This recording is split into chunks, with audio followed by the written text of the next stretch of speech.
Please remain standing for a moment of silence.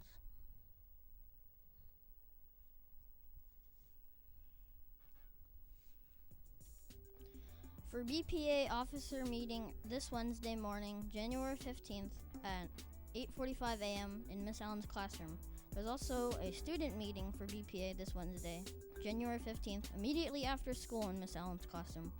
And there's one more parent meeting this Wednesday, January 15th, 5:30 p.m., immediately following student meeting. Boys basketball, 41-36, we beat Reball. Girls soccer, 5-0, we beat Butler.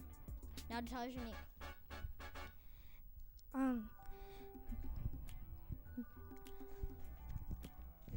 The Scholar Bowl announcements are on Monday, January 13th by Mr. Vane. Scholar Bowl info meeting, Mr. Vane's room, 4th, 114. Come to the dork side. We have pie. Now for the coat announcements. Ocean Way Middle School is holding a coat and blanket drive to help those in need. If you have a gently used or new coats or blankets to donate, please bring them in by January 31st. Drop-off time is before school in the media center on the first floor or in the dean's office on the second floor. Thank you for helping us help others. Now let's get ready to celebrate literary spotlight.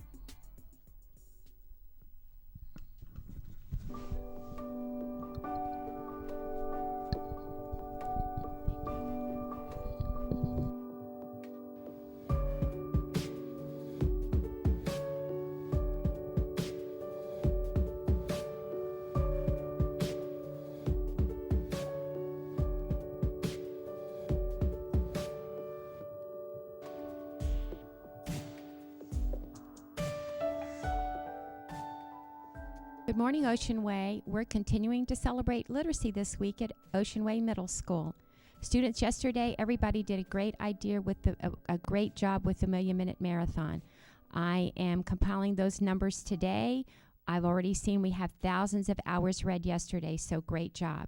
Today, for our Literacy Spotlight, we have another teacher with us today, Ms. Tolbert from our Social Studies Department, and she's going to share a special book that she likes for our Literacy Spotlight today. Good morning, Ms. Tolbert. How are you? Good morning, Ms. Alberry. I'm doing great.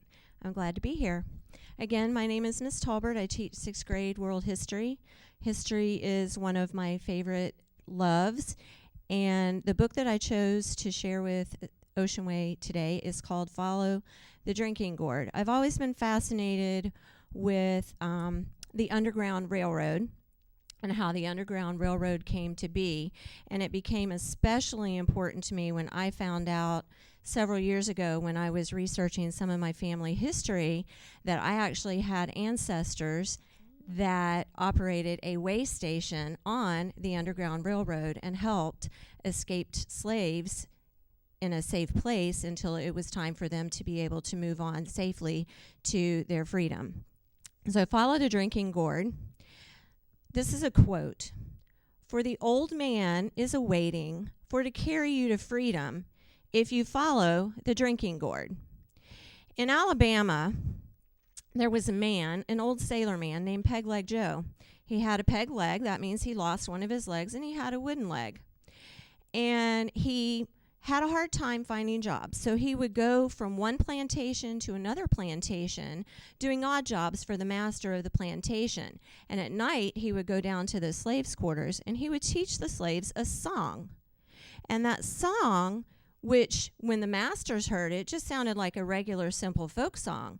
But it really wasn't a simple folk song. It was what we call a code song.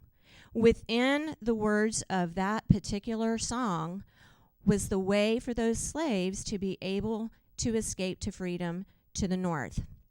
So Peg Leg Joe would go and he would teach the slaves the song. And once the slaves knew the song, he would go to another plantation and start the whole process over again.